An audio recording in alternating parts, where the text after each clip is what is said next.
Hérna erum við með raðtenginguna í 8. kafla. Það næsta sem við tökum fyrir núna.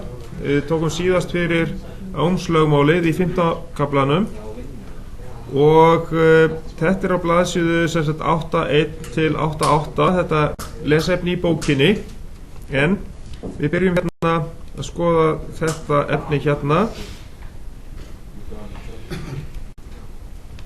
Svo sjá við, hvar þetta? Það hér, já. Við. Þannig að já, þetta sem sagt, það kallað annað lögmál Kirchhoffs, það raðtenging.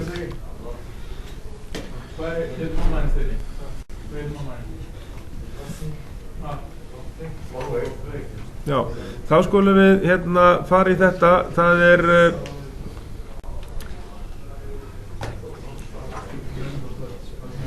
við tökum fyrir fyrst lögmál 2. Lögmál 2, það um raðtengingu. Þess að eins og þegar við erum þekkið þið eitthvað raðtengingu. Hvað raðtengt á okkur? Það ekki reyndar lengur jólaljós, en það ekki nema kannski í grúppum, kannski hugsanlega.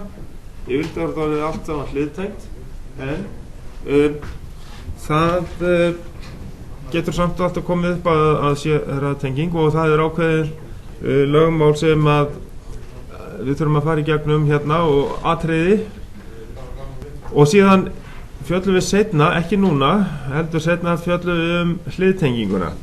Tökum við raðtenginguna fyrir núna. Þetta þannig að straumur, hvernig með strauminn og spennuna í raðtengingu?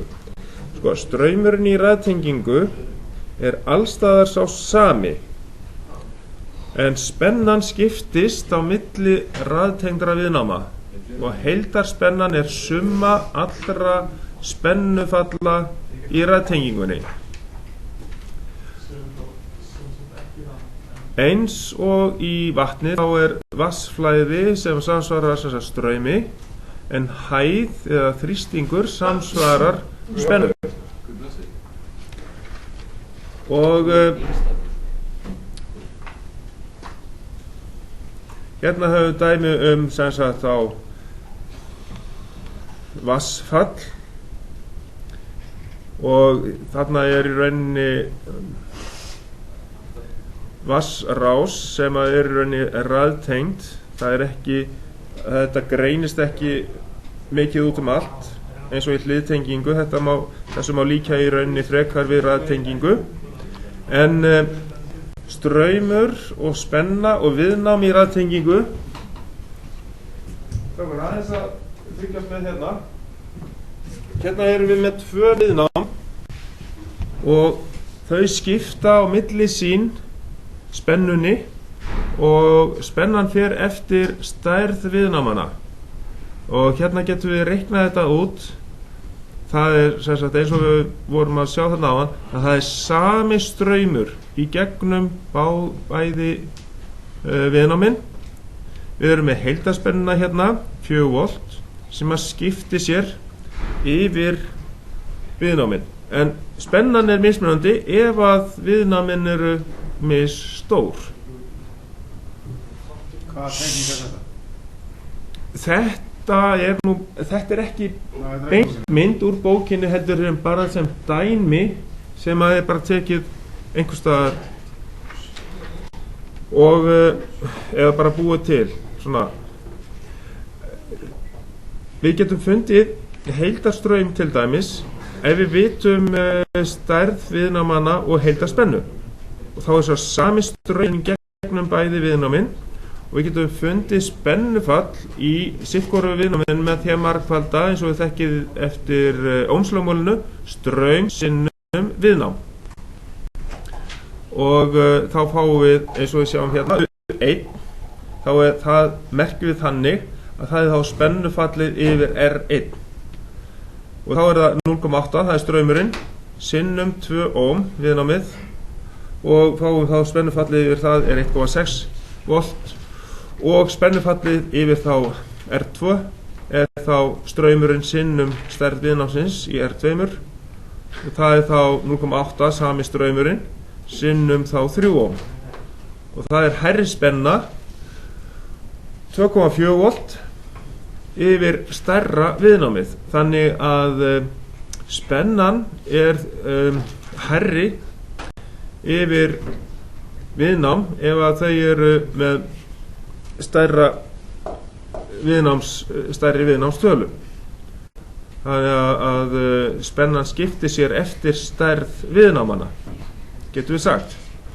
En við getum líka sagt að heildarspennan í rásinni, hana gætum við fundið, ef hún væri óþekkt, þá gætum við lagt saman beint, vegna þess að þetta raðtengt, spennuföllin.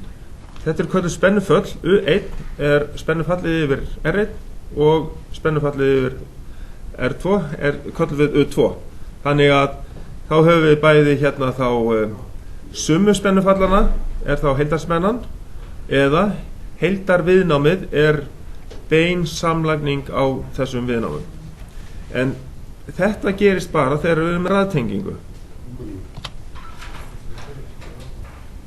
Samtenging viðnáma, sem sagt, ef við værum hérna með efni og ef við hérna sögum það í sundur, að þá hérna getum við sagt að ef við tengjum það svona saman, eða þá hérna getum við fengið eitthvað ákveðið heildar viðnám í rásina, þá hérna það sett fram með þessari formúl hérna, RH, að heildarviðnámið bein raðtenging, bein samlægning á öllum viðnámunum.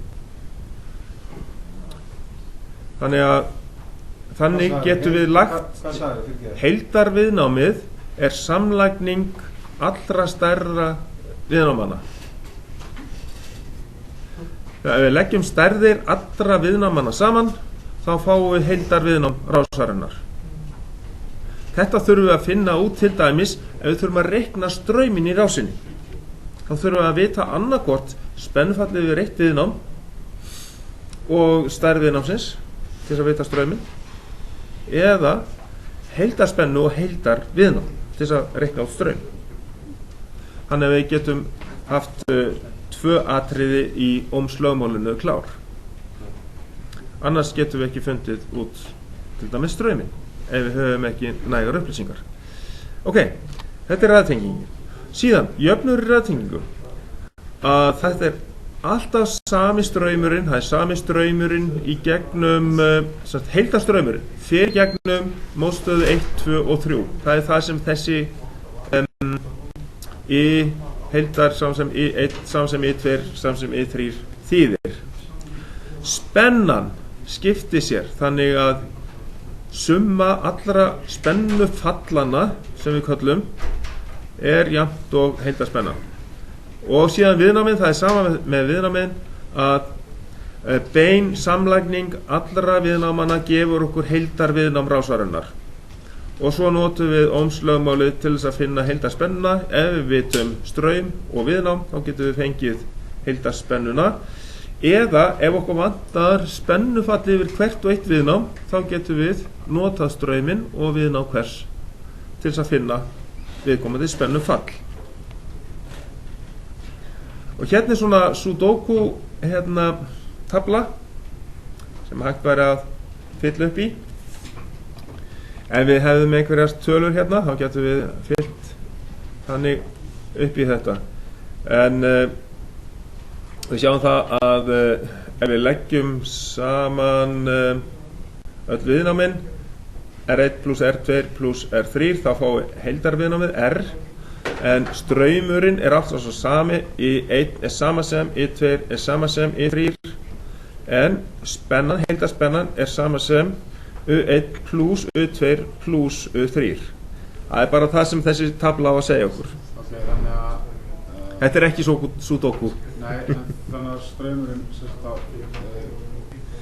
sami straumur í gegnum alla rásina. I1 sama talan. Já. í einni sama talan og í heildar efsta, það er alltaf sama talan í gegnum alla rásina, hvar sem við mælum strauminn. Já, það er sami straumur sem fer í gegnum allt. Ok, og